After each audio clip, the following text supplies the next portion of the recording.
As far as the drivers, Adrian Fernandez, Aaron Prima, Stephen Newton, it's right over here.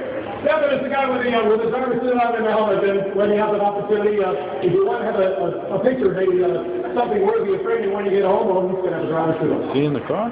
As far as the ass is concerned, I'm always in favor of drivers wearing suits because they have their name somewhere on the driving suit. It's easy to identify. Wow, you can't even... In the meantime, William, I'll set everything. We're set for everything? All right, now what's going to happen, what we're going to do is I decided 3 pit stops. And of course, being a race team, of course, every time we do it, the team is supposed to do it more quickly than they did the last time. So each one will be stopped, will be time driver. As soon as the car comes to a stop, the people are going to work, we'll see a pit stop demonstration. We'll also have the opportunity to hear one of the 2 cars, there's going to be lots. There's going to be something like 50 or 60 of them, but we'll hear one of the 2 cars on the racetrack that we're landed this weekend that sounds like a race car. This is a race. Gentlemen.